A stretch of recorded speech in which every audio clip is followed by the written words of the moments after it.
Ok, donc aujourd'hui nous nous retrouvons, nous sommes exactement mercredi 30 septembre, le dernier jour de septembre. Et si on se retrouve aujourd'hui pour la dernière fois dans ce décor, avant un très long moment je pense et j'espère, c'est pour vous parler de mes lectures du mois de septembre. Donc j'ai lu au total 4 romans et 2 romans graphiques. Donc ça nous fait un total de 6 livres. Ce qui est plutôt pas mal, ça va, on a connu pire. Franchement, j'ai fait de bonnes lectures. C'était un mois assez sympa au niveau des lectures, donc ça c'est cool. Et pour le Pumpkin Autumn Challenge, j'ai validé 1, 2, 3, c'est tout. Et non, en fait, j'en ai pas validé 3, mais 4, donc c'est encore mieux. Et on commence tout de suite avec le premier livre que j'ai lu ce mois-ci. Enfin, je crois que je l'avais commencé fin août et que je l'ai terminé début septembre. Il s'agit de Merciful Crows, le tome 1, La voleuse d'os de Margaret Owen, publié dans les éditions Pocket Jeunesse. Et je cache le PKJ. Alors, ce livre, tout d'abord, m'a fait énormément penser à Six of Crows. Donc, si vous avez aimé Six of Crows, je pense que vous pourriez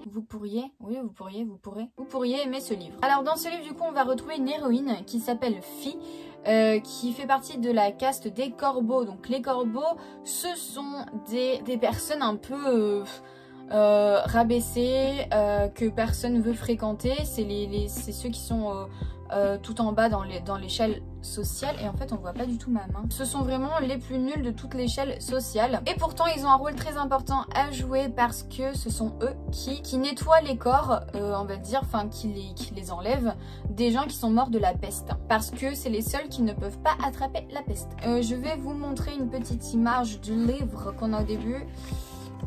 Voilà, je sais pas si vous arrivez à lire, mais en gros on a toutes les castes qui sont regroupés ici. On peut voir que les corbeaux ils sont tout en bas. Chaque caste a un pouvoir. Par exemple les phénix c'est les bestes des bestes, et eux ils ont le don de naissance du feu. Après on a les fans qui ont le charme, les cygnes qui ont le désir, les colombes l'art, etc., etc. Et en fait chaque caste a un rôle à jouer dans la société. Donc du coup nous on va retrouver Fi qui est une corbeau, et un jour ils sont donc son clan de corbeaux est appelé pour aller enlever 2 corps qu'on a dans le palais, le corps du prince et le corps du garde du corps du prince. Donc ils y vont, tout ça, et en fait c'était un petit stratagème parce que le prince et son garde du corps ne sont pas morts. Ce n'est pas un spoil, c'est ce qui se passe dès le début. Voilà, parce qu'en fait le prince a mis ça en œuvre parce que sinon il allait se faire trucider carrément, et voilà, donc lui en fait il a envie de vivre, hein, ce qui est normal. Et on a donc quelqu'un d'autre qui veut prendre la place du roi sur le trône. Du coup les corbeaux vont devoir accepter dans leur clan 2 personnes qui font partie de castes plus hautes que eux, et ils vont devoir s'adapter à la caste des corbeaux. Donc franchement ça c'était pas mal. J'ai beaucoup aimé le personnage de Fi. Elle est juste elle est géniale. En plus elle a un pouvoir, c'est une sorcière, ça je ne l'ai pas précisé. C'est une sorcière, mais c'est pas la sorcière genre en mode Harry Potter, baguette et tout. En fait les corbeaux, quand les gens ils meurent, ils récupèrent les dents des gens. Par exemple si c'était un phénix, la personne qui est morte, ils vont récupérer les dents. Après les dents ont le pouvoir du feu. Donc ceux qui sont sorciers, ils peuvent se servir des dents de ceux qui sont morts pour invoquer le feu et tout. Enfin franchement c'est hyper bien fait, parce que après donc il y a ça, il y a le feu, mais par exemple si on prend une dent de grue, la grue c'est la vérité, et on peut faire parler quelqu'un, voilà. Enfin c'est hyper trop bien, et ça a hyper bien servi pour nos personnages, le fait que Fi soit une sorcière et qu'elle se serve de ses dents. Donc voilà, j'ai pas envie de vous en dire trop parce que j'ai l'impression que j'en ai déjà dit pas mal, mais j'étais vraiment bien dans ce livre là. On a une petite histoire d'amour, c'est sympatoche, les personnages sont sympas aussi. Franchement il y a tout qui est fait pour plaire, et j'ai passé un trop bon moment de lecture. C'était une très très bonne lecture. Je dirais que c'était un petit coup de cœur, c'était pas un énorme coup de cœur, puisque ok le monde est original, les personnages le sont aussi, mais on se retrouve quand même dans un schéma qu'on connaît, donc c'est pour ça que j'ai trouvé que c'était, pour moi c'était pas un énorme coup de cœur, mais ça reste quand même une super histoire et très contente de l'avoir lu. Donc franchement si vous avez aimé Six of Crows, si vous aimez la fantasy young adulte, ce livre est fait pour vous. Il est juste trop bien, je l'ai adoré. Et en plus regardez, à chaque chapitre on a un petit corbeau. Ensuite j'ai lu Au petit bonheur la chance de Aurélie Valogne dans les éditions Le Livre de Poche et du coup c'est la magnifique édition que je vous avais montrée dans mon avant-dernier book haul. C'était une très bonne lecture aussi. J'avoue qu'au tout début j'ai eu un peu du mal parce que on va retrouver un narrateur entre guillemets, vu que c'est une narration externe, est un petit garçon qui s'appelle Jean. Et en fait je me suis dit bon, c'est le début du livre, en fait ça doit être peut-être son point de vue du début, et après il va évoluer, il va devenir adulte et voilà. En fait non, pendant tout le long on va suivre Jean qui est enfant. Au tout début il doit avoir 6 ans je crois, et à la fin il doit en avoir 12 ou 13 ou 14, je sais plus trop, mais bref enfin voilà. Mais franchement super livre. En plus ça se passe pas du tout dans notre époque, parce que Mémé dans les orties ça se passait dans notre époque, mais du coup on suivait un petit vieux, là du coup on suit un petit jeune, mais ça se passe avant. Vous voyez le truc. Et je crois que ça se passe dans les années 60. Franchement, c'était trop bien. On s'attache vraiment au personnage que nous présente Aurélie Valogne. Donc ça, c'est un truc de ouf. C'est exactement ce qui s'était passé avec Mémé dans les orties pour moi. Genre, je m'étais grave attachée à Ferdinand, je crois qu'il s'appelait comme ça, le petit monsieur, à tous les personnages en fait. Et là c'est pareil, même à la fin on verse notre petite larme parce que c'est...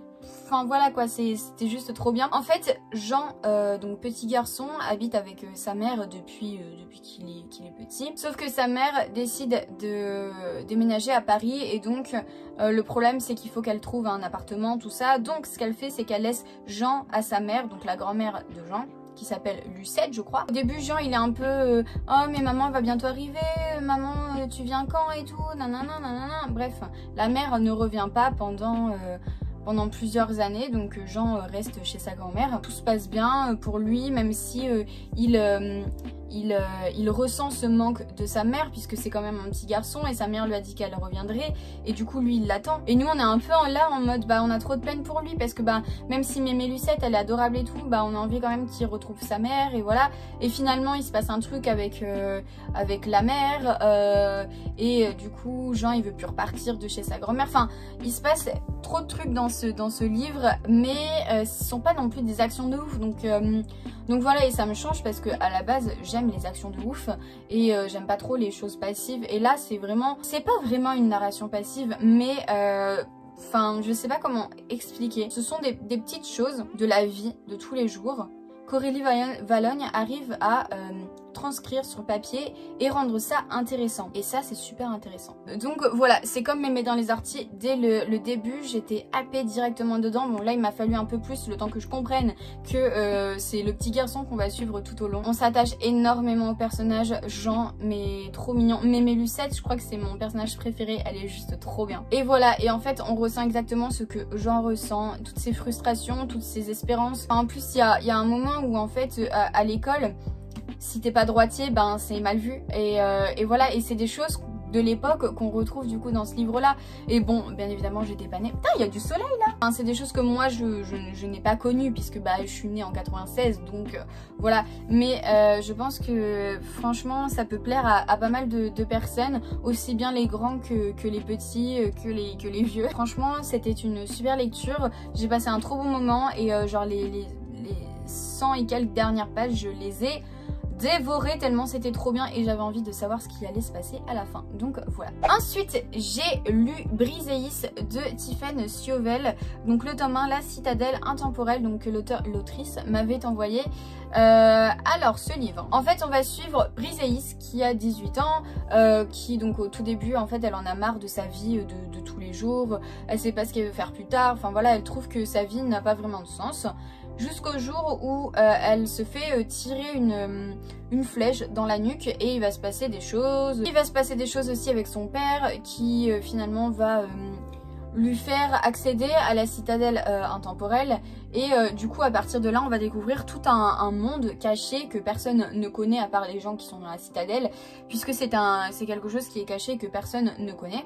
je viens de le dire du coup. Et en fait il y a tellement de mystères que Briseis va vouloir savoir ce qui se passe. Elle va aller dans des endroits où à la base on leur interdit d'aller. En fait donc si elle y est, c'est pour suivre une formation entre guillemets qui dure 9 mois si je me rappelle bien. Et en fait tous les mois il y a des nouvelles têtes qui arrivent pour devenir étudiants. Et donc du coup voilà, donc au début t'as ceux qui sont là depuis un mois, après puis 2, puis 3, puis 9, enfin voilà, en gros t'as plusieurs niveaux, c'est pas par année du coup mais c'est par mois. Et voilà, et en fait on va retrouver donc Briseis qui est dans un groupe de, ils sont 7 du coup, 7 étudiants. Voilà, donc tous des garçons, il n'y a pratiquement pas de filles et tout pays confondu en fait. Enfin, je veux dire dans la citadelle on a tous les pays du monde, donc là eux ils font partie, donc Briseis et sa petite troupe de 7 personnes là, ils font partie de la troupe de la France. Voilà, franchement au tout début c'était trop bien parti, j'aimais beaucoup.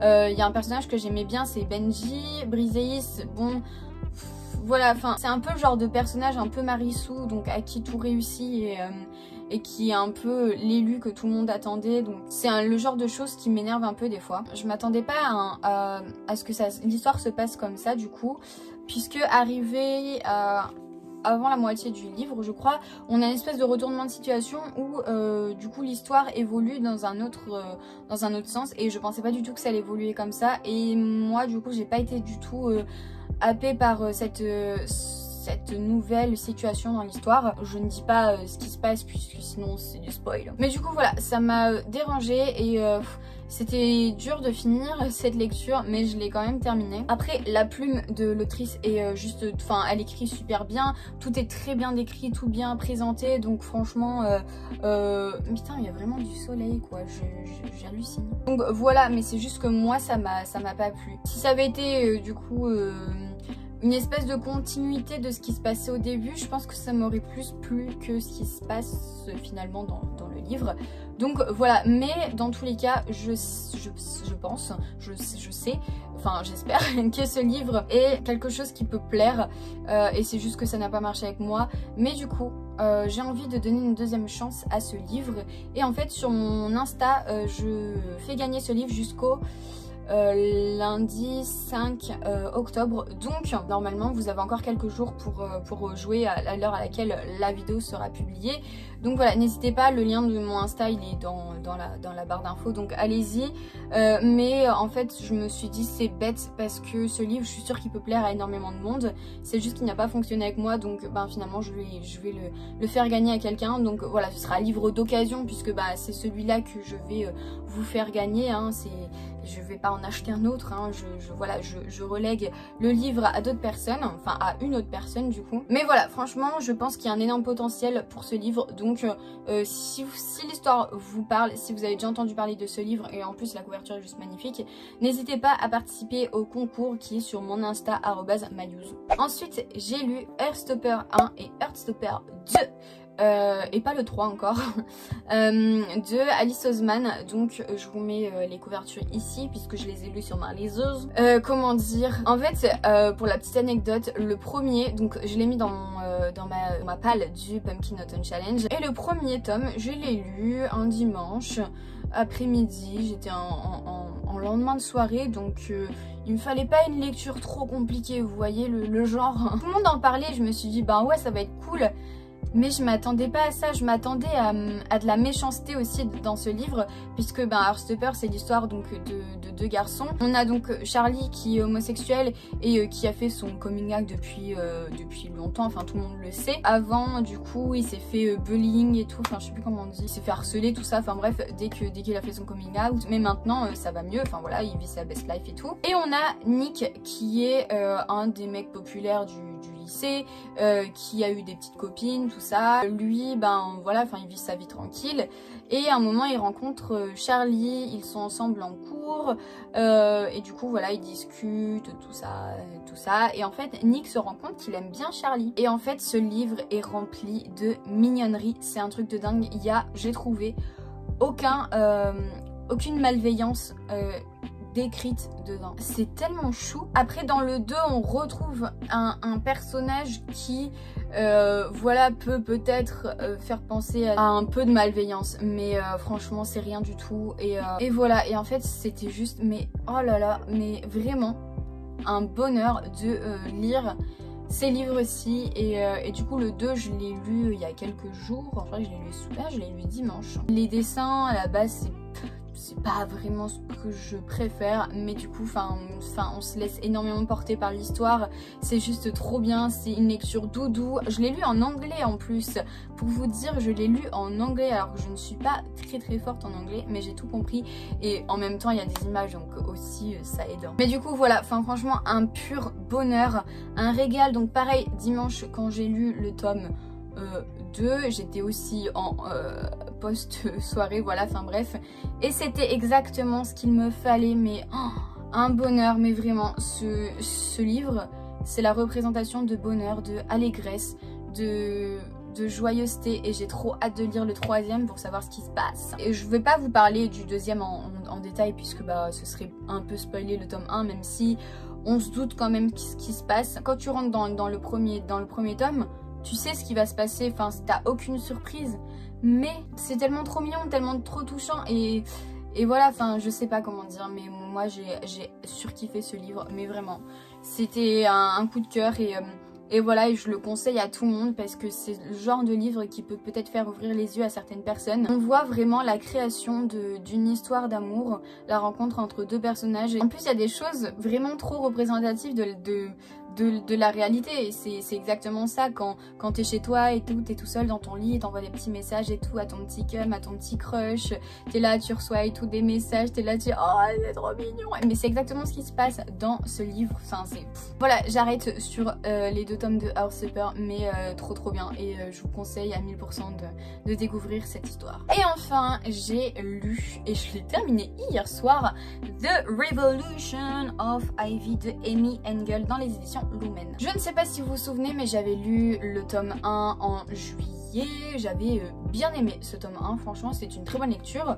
Donc du coup voilà, comme j'avais le tome 2, je me suis dit comme le 1 est encore frais dans ma tête, pourquoi pas lire le 2.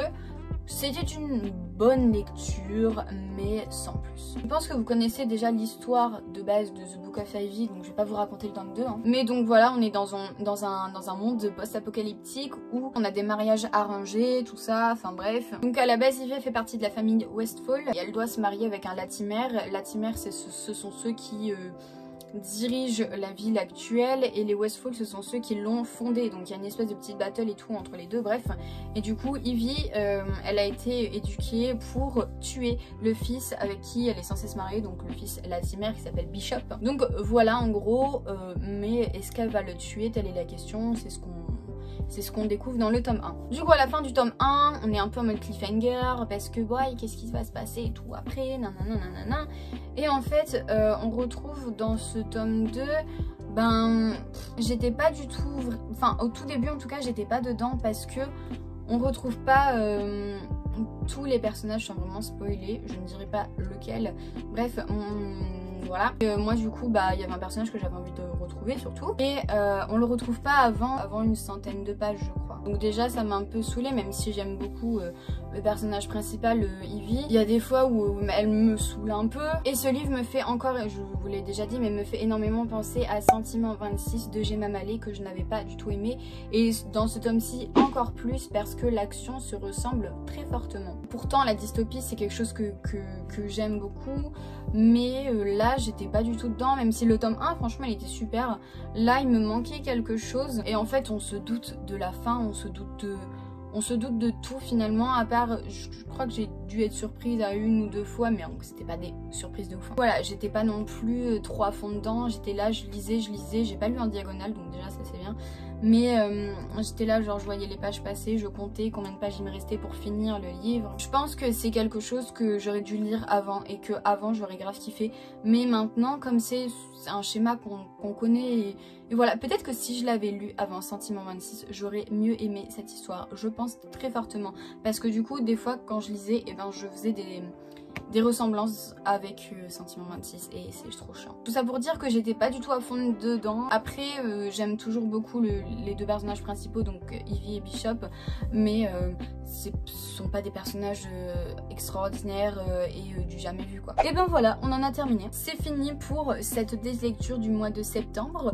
J'espère que ça vous a plu. Dites-moi si vous avez lu des livres en commun avec moi. Du coup globalement c'était des bonnes lectures, certaines plus que d'autres, mais il n'y a pas eu non plus de lecture horrible que j'ai dû abandonner ou que voilà, enfin franchement ça allait dans l'ensemble. Dites-moi vous les livres que vous avez lus en septembre, si vous avez fait de bonnes lectures ou pas. Et si cette vidéo vous a plu, vous connaissez le schéma, le petit like, ça fait toujours plaisir. Et moi du coup je vous retrouve dans une prochaine vidéo avec un nouveau décor. Enfin je crois que normalement ma prochaine vidéo sera une vidéo vlog. Donc voilà, puisque je suis en train de... On voit un tout petit peu là-haut qu'il n'y a plus de livres parce que j'ai pratiquement enlevé tous les livres de ma bibliothèque sauf ceux-là pour le décor, puisque j'allais pas faire une vidéo avec un décor sans livres. Walou, et vous allez voir un peu mon déménagement. Donc je pense que je vais faire ça en 2 vidéos.